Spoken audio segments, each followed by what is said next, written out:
गिबि गिबियावनो बयनिसिमबो जोंनि मीडिया नायगिरि नोंथांमोननिसिम आंनि अननाय आरो सिबिनायखौ बावहरग्रोनाय जाबाय।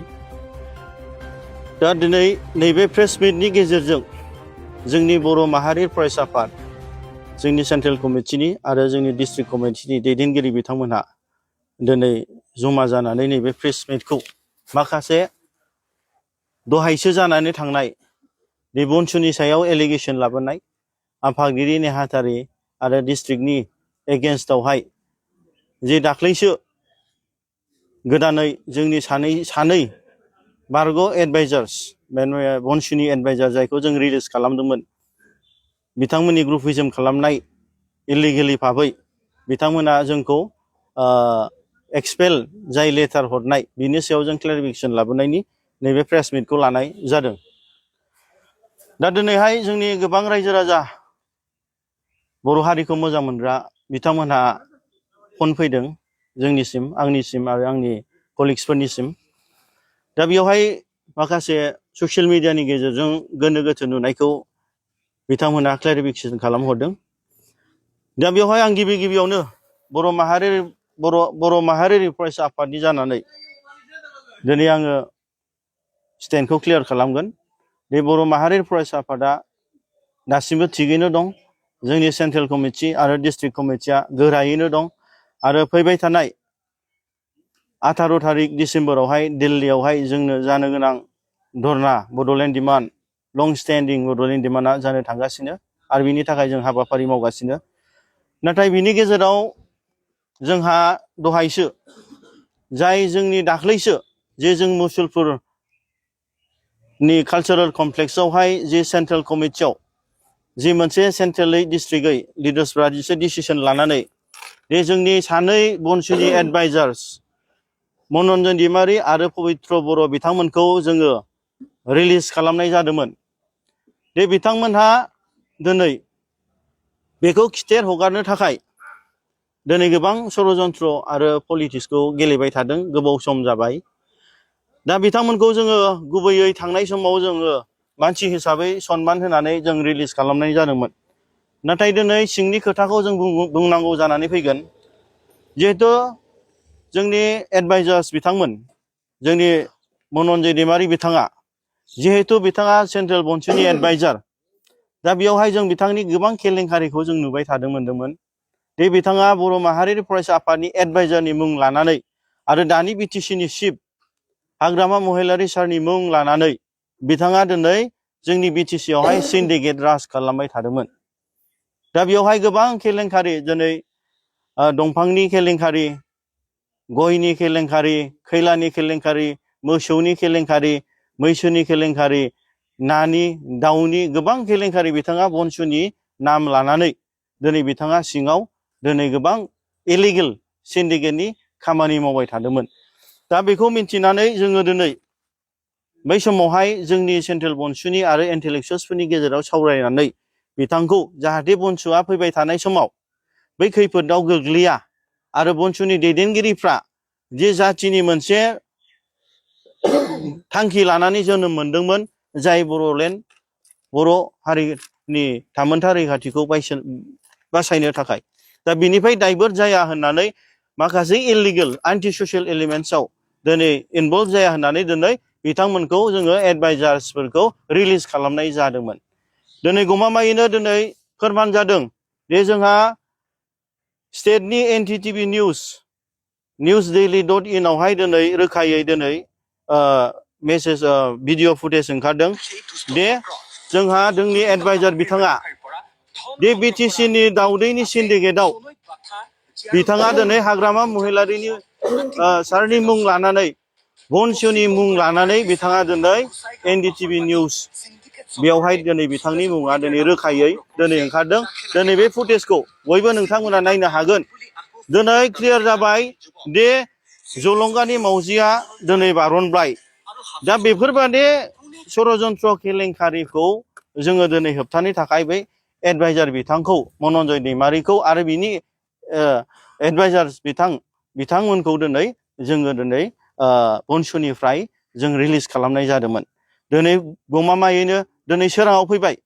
दिनै स्टेटनि निउस NDTV निउस दिनै बिथांमोननि रोखा मुं दिनै हाग्रामा महिलारि सारनि नाम लानानै BoNSUनि मुं लानानै बिथांमोना सिन्डिकेटआव दिनै इलिगेलि माखासे खामानि एक्टिभिटिसखौ मावबाय थादों। बिनि थाखायनो बिथांमोनखौ जोङो थांनाय समाव जों एडभान्स बे BoNSUआ जोङो आयेननि बेलायावहाय गाज्रि नोजोरजों नाङा आरो रायजोनि खामानि मावनायनिफ्राय जों दायभार जाया होननानै बिथांमोनखौ रिलिज खालामनाय जादोंमोन। आरो बेनि गेजेराव मोनसे सोंथि सोंगोन आङो नोंथांनियाव, जितु नोंथाङा आथिखाल मिरुनि BoNSUनि आफादगिरि, नाथाय जों खौरां बिजोंनि गेजेरजों नुनो मोनबाय BoNSUनि आफादगिरि बिबाननिफ्राय बनजित मन्डलजों लोगोसे साबा एक्सपेल खालामबाय होनना बिथाङा गोदानै दाफिनबाय होननानै खौरां बिजोंनि गेजेरजों नुनो मोनदों। बिनि सायाव मा खेंफोरथि होगोन नोंथाङा? जाय समावहाय बर' माहारियारि फरायसा आफादा जे दिल्लीनि प्रग्राम दिनै आलादा रायजोनि थाखाय खामानि मावबाय थादोंमोन, बे समावहाय जोंहा दिनै एडभाइजार्स बिथांमोन सानैया जाय बिथांमोना खुनु आफादनि डिरेक्सन होनो हाया, जास्ट एडभाइसल' होनो हायो। बिथांमोना गावसोरनि माखासे इलिगेल एक्टिभिटिसनि सायाव जों आसि थुनानै बुंनाय एबा बिथांमोननि सायाव जोङो दिनै एक्सन लानायनि जि समायसा जि सावरायमेल जि सावरायनाय बेखौ नोजोर बोनानै बिथांमोना एडभान्स बे मोनसे ग्रुपिजम बानायदों। बे ग्रुपिजमनि गेजेरजों बिथांमोना जोंनि BoNSUनिफ्राय रिलिज होजानायनि उनाव बे बिथांमोना दिनै मोनसे आफादनि नाम लानानै सिन्डिकेटखौ राज खालामबाय थानो थाखाय गावसोरनि सेल्फ इन्टारेस्टनि थाखाय गावसोरनि पार्सनेल बेनिफिटनि थाखाय बै माखासे जाय बिथांमोना इनएक्टिभ, जाय बिथांमोना दासिमबो समायखिरा लाया BoNSUनि मेम्बार्स नङा, जाय बिथांमोना सानैसो BoNSUनि मेम्बार्स गावसोरजों थाखा फैसानि जि माने केलेंकारियाव इनभल्भ गोनां, जाय बिथांमोना दिनै सिन्डिकेटआव बिथांमोनजों सिंजों इनभल्भ जानानै जि मोनसे टीम बानायदों, बिथांमोना दिनै मोनसे टीम जादों। बे जाहैबाय सेन्ट्रेल BoNSUनि एगेन्स्टआव। बिथांमोना खुनु सेन्ट्रेल BoNSUनि डिरेक्सन बादे, सेन्ट्रेल BoNSUनि अर्डार बादे बिथांमोना दिनै खामानि मावाखै आरो इलिगेल भाबै बिथांमोना मिटिं खालायखुमानानै मोनसे जोंनि एगेन्स्टआव जों सानै एडभाइजारा बिथांमोनखौ मबाइलाइज खालामनानै मोनसे आफाद दादों आरो बे इलिगेल आफादानो दिनै गावसोरनि सेल्फ इन्टारेस्टनि थाखाय जाय जोङो बर' माहारियारि फरायसा आफादा जोंनि प्रेसिडेन्ट सेक्रेटारि आरो जोंनि माखासे मेम्बार्सफोरखौ जिहेथु माने बिथांमोना इलिगेल भाबै दिनै गावसोरनि बेनिफिट्स आरो सिन्डिकेट राजखौ लाखिबाय थानो थाखाय बै ग्रुपआ दिनै जोंनि सायावहाय माने पाब्लिकलि दिनै एक्सपेलनि लेटार हरनानै BoNSUनि इमेजखौ बिथांमोना दिनै डेम खालामनाय, जोंनि सायाव रिभेन्स लानाय, अनलि मात्र जोंनि BoNSUआ बै सानै एडभाइजारखौ रिलिज होनायनि थाखाय नैबे राजनितिक पलिटिक्सआ दिनै जागासिनो दङ। बेनि सायाव माबाफोर राहा लागोन नामा? जोंनि बर' माहारियारि फरायसा आफादा दिनै बर' हारिनि थामोनथा रैखाथिनि जि दिनै खामानि मावनो थाखाय आरो बर' हारिनि देरसिन जिसिबां आद्रा थानाय सिबां आलादा रायजोखौ दिनै सोरजिनो थाखाय जि थांखि लानानै जों जोनोम जादों, जाय समावहाय जोङो दिनै खैफोद समबाबो जों गाबथाबोदों, दा बिसिम जे जोंनि थांखिया सफैजासिम जोङो दिनै आवगायलांबाय थागोन। बे जोंनि BoNSUनि गोथार मोनसे जि थांखिखौ लानानै जाय 2022आवहाय जोङो दिनै मुंख्लंफोरनि समायखिरा लानानै जों जे आवगायबोदों, जोंनि मुंख्लंफोरनि धुप धुना सावनानै जे बिथांमोनखौ मान बावनानै जे आवगायबोदों जाथिनि थाखाय मावनो थाखाय, बे थांखिखौ लानानै जों आवगायबाय थागोन। बेवहाय खुनु सोरबा दिनै फैनानै जोंनि आफादखौ फोजोबस्रांनो नागिरोब्ला, जोंनि आफादनि एगेन्स्टआव राजनितिक षड्यन्त्र खालामफैयोब्ला दिनै बेखौनो सोलिनाय नङा। आरो जाय बिथांमोनहा बे जोंनि BoNSUनि एगेन्स्टआवहाय जे सानै जाय सिन्डिकेट राज खालामनो थाखाय सेल्फ बेनिफिटनि थाखाय ग्रुप जादों आरो जाय बिथांमोनजों इनभल्भ दङ आरो जाय बिथांमोनखौ जोंनि सेन्ट्रेल BoNSUआ थांनाय मुसलपुरनि जि सेन्ट्रेल एक्जिकिउटिभ मिटिंआवहाय जोङो डिजल्भ खालामबायमोन आरो बिथांमोनखौ जों मोनसे सुजुग आरो सुबिदा होदोंमोन BoNSUनि जानानै मावफिननो थाखाय, नाथाय बिथांमोना टटेलि बिनि उल्था मावदों आरो भायलेसन खालामदों। बिनि थाखायनो बिथांमोनखौ जोङो दिनै एक्सपेल खालामनाय जाबाय।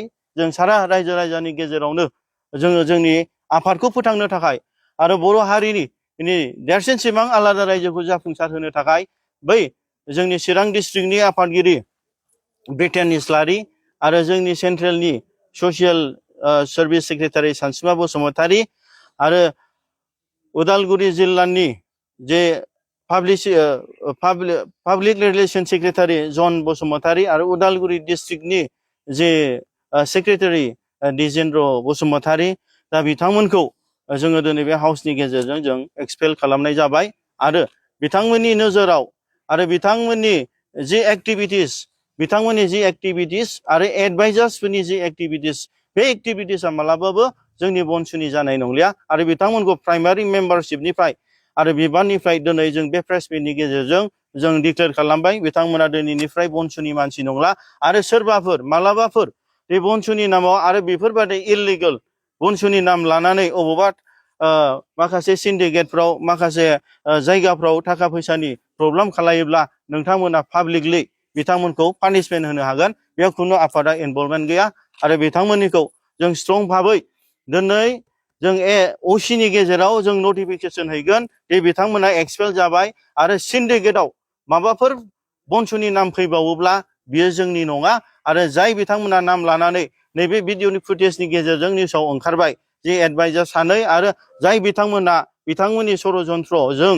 बे बनसुखौ फोजोबस्रांनो नागिरदोंमोन बे एक्सपेल जानाय बिथांमोना इनभल्भ दं होननानै एबा बिथांमोननि माखासे षड़यन्त्र बेयाव बनसुनि नङा जाय एक्सपेल खालायग्रा जाग्रा बिथांमोननि जि क्लियारिटि जि मोनसे जोंनि आफादखौ जि जों मोनसे माने लेभेलाव मोनसे जोङो सैथोआव लाबोनो थाखाय जों बे रिपर्टखौ जों लिगेल भाबै जों असिनो क'क्राझाराव जों दिनै दैथायहरनाय जागोन।